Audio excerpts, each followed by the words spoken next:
Cleetus McFarland had one of the most stunning, redeeming drives of his racing career at Talladega Superspeedway, and it could be the moment that forever cements his name in the ARCA and NASCAR spotlights.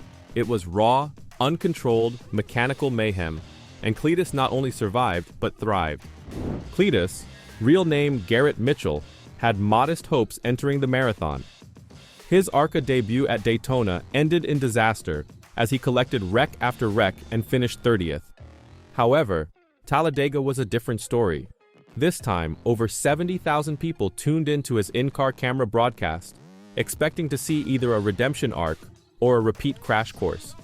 What they got was one of the most daring drives in recent history.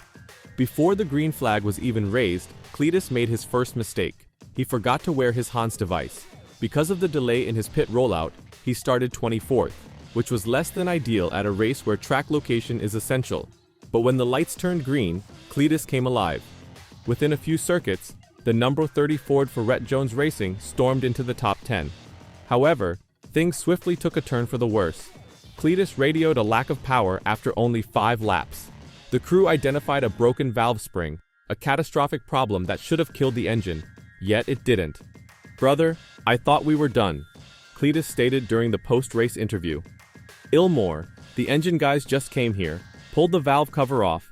Number 6 valve spring is broken in half. About 5 laps in, she just turned into a dog." Despite the blown valve, Cleetus drove like a man possessed. "I'm telling you, they're getting on the radio like, 'Keep your momentum.' And I'm like, 'Brother, this sucker is wide open.' You know what I'm saying? So we fell out of the draft, and dude, it felt like I was riding a horse out there. Everyone is blowing by me." He dropped to 20th place after losing the draft. At Talladega, where the pack averages nearly 190 miles per hour, missing the draft generally means the day is gone. But Cleetus wasn't finished. A late race caution pushed the field together once more. 2 cars collided in front of him on the backstretch, one of which hit his car's right rear. Somehow, the damage was minor. Cleetus pumped his fists under yellow, knowing he had just avoided elimination. Then came overtime. Cleetus restarted on the 14th. Before they reached turn 1, a slow automobile caused a massive pileup. Cleetus weaved through the mayhem like a heat-seeking missile, crossing the finish line in 10th place as the yellow flew. "Tucked one of my wings and just dodged right out of there," he said.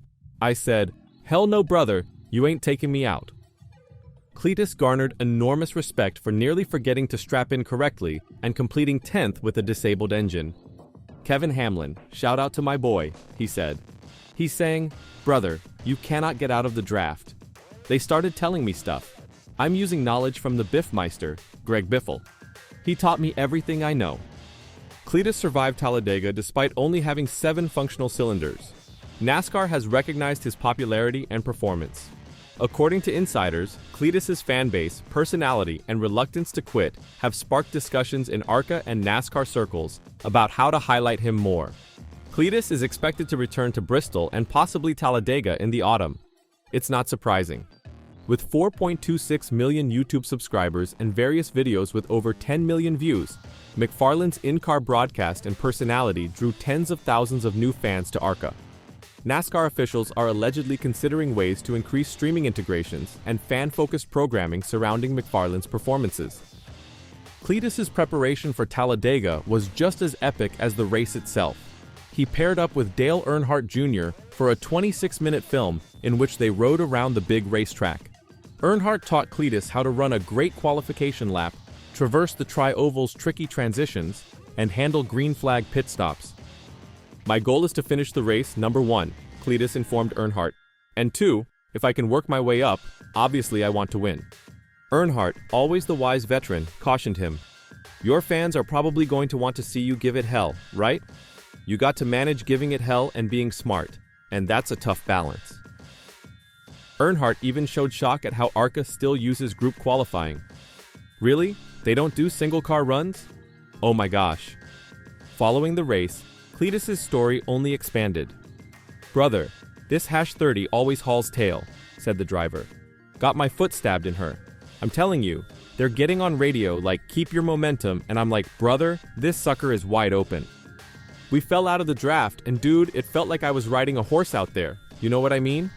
Everyone's blowing by me, and thankfully, a caution came out. We stayed on the lead lap, They came on the radio, Kevin Hamlin, shout out to my boy. He's saying, "Brother, you cannot get out of the draft." They started telling me stuff. I used knowledge from the Biffmeister, Greg Biffle. He taught me everything I know. I got out there and just read the air with the dog we had. Stayed up in there. Cleetus's humorous and emotional recap wowed the internet.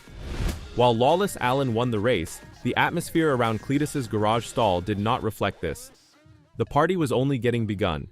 He's already hinted at a comeback. "I'd love to race again, maybe even at Talladega in the fall ARCA event. It's impressive that you can maintain the draft and complete a lap with only 7 cylinders." Cleetus McFarland learned his racing skills in a unique way that distinguishes him from most ARCA and NASCAR racers. However, it looks to be functioning. Cleetus is expected to compete in the ARCA event at Bristol. So, Cleetus McFarland is at least as excellent as Frankie Muniz, correct? Frankie spent the majority of his ARCA career racing with Rhett Jones in the number 30 car. Throughout that time, he was a consistent top 10 finisher. If ARCA or NASCAR were wise, they would make it happen. Cleetus McFarland is more than just a viral driver.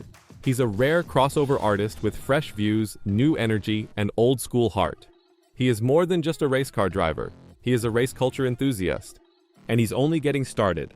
With momentum on his side and a fast-rising fan base, the question isn't whether Cleetus will return, but how far he will go. Could we see him move up to the NASCAR Xfinity Series? Could a Cup Series team take a chance on the internet's most extreme bald eagle? As strange as it may sound, the doors are beginning to break open.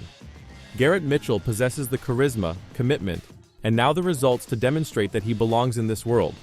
Sponsors are paying attention. Teams are listening. What about the fans? They are already sold. If NASCAR is serious about wooing a younger audience and growing its digital reach, look no further than the man who battled Talladega with 7 cylinders and a sleeveless t-shirt. "I'm not done with stock car racing," Cleetus explained. "We made it through Dega, and I want more." His perseverance, despite mechanical difficulties, inspired veterans. His interview snippets quickly gained popularity on social media. His YouTube subscribers skyrocketed, and his tale, about a DIY racer who rose to prominence only through enthusiasm, is exactly what NASCAR needs to re-energize the grassroots connection. With whispers circulating about a possible start at Bristol and a return to Talladega in the fall, the Cleetus movement could be just getting started. And if he continues to beat expectations, who says he won't receive that Xfinity shot? After all, stock car racing is based on hustle, heart, and a little bit of craziness. Cleetus McFarland contributes all three. If he keeps doing what he's doing, don't be surprised if you see that distinctive bald eagle emblem screaming around the final lap of a Cup Series race, hunting for history.